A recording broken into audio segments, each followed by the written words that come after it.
YouTube, Awesome Writer here. Welcome to my review for Mighty Morphin Power Rangers issue 104. So, if you guys have been following my reviews for this, you know that I've really been enjoying this run so far, and I think this was the best issue yet. It was basically a flash story. It was basically a flash story. Barry shows up and he's like, that's a nice timeline. Be a shame if someone screwed it up. And that's why it was so good. I was like, I'm gonna miss you, Barry Allen. Real talk though, it was like a flashback issue, some backstory on how Rita became Mistress Vile. There's still some mysteries going on, but it wound up being really good because it answered a lot of questions. It had a lot of mythology connections to stuff from the comics, stuff from the overall PR lore that we introduced in the show, and it did kind of re-explain some things, but I think it was good because Rita has gotten a lot of focus, like borderline almost too much, and if I didn't like the character so much, it would annoy me because I've never been a huge Rita fan franchise level. Like, I liked her fine in the show, but she was never my favorite. But I really like comic Rita. I find her to be a really interesting character, and she's gotten a lot of focus. Again, I would argue sometimes too much. I think some other villains can get some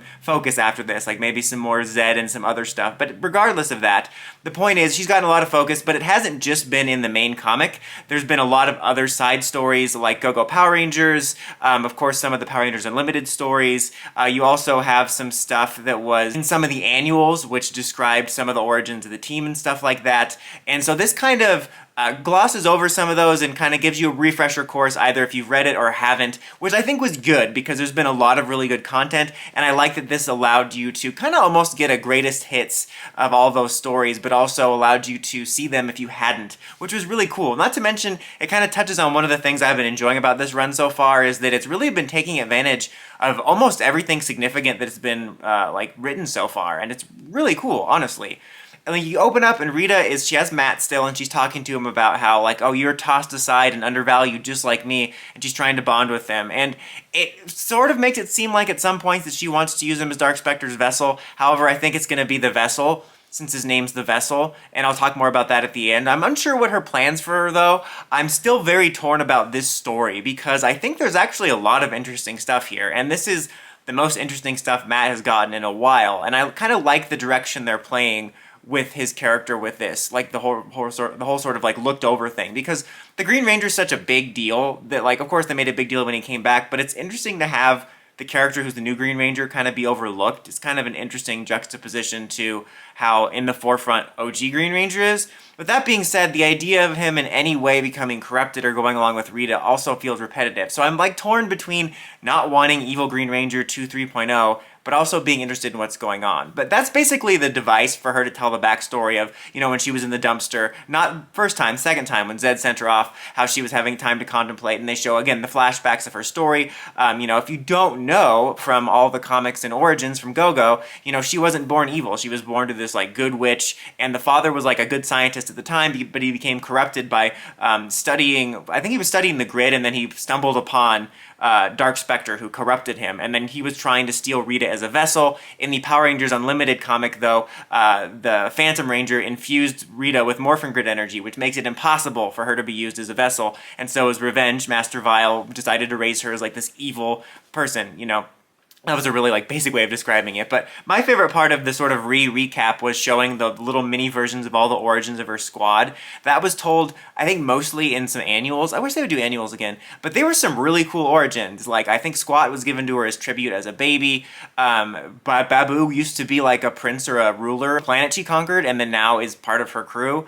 And then, of course, probably the most creepy one is, like, the creepy murderous artist Finster stuff. So that was really cool. Again, I like that. I think it's a nice refresher course for those that missed out, but it also just kind of reinforced her whole story. But she gets picked up by Divatox, so this was one of many bigger lore connections to the Saban era. We see an early Divatox as a space pirate working for Master Vile to bring Rita there, because he says he's found another vessel. Before we get to that, a side note, because I want to talk about this at the end, when talking about vessels, he does, like, the trade for Divatox bringing Rita to her, to Master Vile, was that he told her where Malagor is, which obviously sets up, that events from the Turbo movie, Turbo Universe, not Turbo Universe, but the main universe and stuff like that. That's interesting for a couple reasons. I'm going to put a pin in that when I talk about vessels at the end. But basically, it was Alpha 1. Alpha 1 is the vessel Master Vile believes he's found, because Alpha 1 is upset about being jilted by Zordon and the Rangers, and they take him then to, like, Dark Specter's planet to become the vessel, where we see Darkonda, and I believe there are some Quantrons there. Again, I like that this gave this cohesive feel to the whole Zordon era. They did that a lot too in the most recent arcs with like Andros and SPD and all the stuff we introduced like in the Death Ranger arc and before that. I just like that feel, and I like that you're able to do stuff like that. Like, obviously, at the time we weren't, because we were building on it as it came. You know, we were adding Sentai elements onto it as it came. But, like, now it's cool that you have, like, the big picture. You can do stuff like, hey, here's a story we can do to tie all these series together. And also we can bring in SPD, or we can bring in Dane and stuff like that. I enjoy stuff like that. Basically, though, Master Vile laughs him off. He's like, I'm not going to become a can opener. And then Naruto shows up and says, human gears are people too! Laughs off the idea of becoming a robot. And then Rita stabs her dad in the back, literally, and Alpha 1 helps because she kind of convinces him that it would be more rewarding to be loyal to her. And she doesn't kill him. She just knocks him out, basically, and severely injures him, and then wipes his memories of what happened, which I'm a little disappointed at. I mean, honestly, Master Vile is a much more interesting character, like all the characters in the comic universe, and I would be disappointed to miss out on some potential in the future, but I think the idea of, like, just further establishing this as a different universe and timeline, and also a big swing like that would have been cool. I wouldn't have minded that at all. But still, this is how she became Mistress Vile. She betrays her father and, like, offers herself to Dark Spectre saying, I will be the new Vile. Like, Vile is almost like some sort of rank, like a very specific general that he has, and that's how she became Mistress Vile. And so Alpha 1 is now by her side, and we know that he recently drew the Rangers away with the Red Omega Zord, so that'll be interesting to see how that ties in. And I was a little bit confused because I was like, well, Alpha 1's whole thing was, though, is that he was almost like, this is like maybe a crude example, but like the Punisher, in the sense that he was trying to achieve good goals, he just believed in extreme measures. Like, he believed Zordon was a half measure. Like, you don't kill the villains, even though you kill every villain. You murder so many monsters. But anyway, the point is, I thought Alpha 1 was right. No, but the point was, I was like, okay, this is a little bit weird because Alpha 1 wasn't evil. He was just very rogue and gray area-like. Why would he be working with the villain? And they do address that at the end with him and Rita, where she says, like, well, you know, I'm not good either. He's like, yeah, but, you know, Zordon does all these awful things too, putting all these people in danger, but at least you're honest about it. I definitely hope there's more complex gray areas for that to go forward. I still think it's a little bit weird that he would join with them to a degree because of his original motivations, but at least they explain it a little bit, and given that they've done a decent job so far, I'm going to give them the benefit of the doubt. But this is where it seems like they go to pick up the vessel, as we see this, almost like in this Fortress of Solitude area, where we meet the character known as the Vessel so far. And some people are theorizing, which could be interested, and I can't believe I didn't think about, is that he could be Zordon's original body, because that's kind of what it looks like. And I'm going to presume, since it's called the Vessel, that's going to be Dark Spectre's vessel and not Matt. I'm curious what Matt's plans are. Honestly, the thing that I found most interesting was bringing up Malagor. I thought it was kind of a cool, like, I like the way that they explain all these things that the show and movies never cared about. But at the same time, it's interesting because we're talking about Dark Spectre's vessel and the fact that Malagor and Dark Spectre look the same. Part of me wants them to explain it as like, okay, after Malagor was defeated by the Turbo Rangers, they used his husk for it, and then it's a cool way of just explaining that.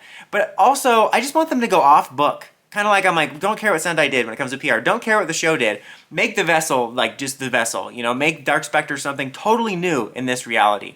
So I'm really curious to see how they reconcile that. But it's definitely really interesting, to be sure. And like I said, this was the strongest issue.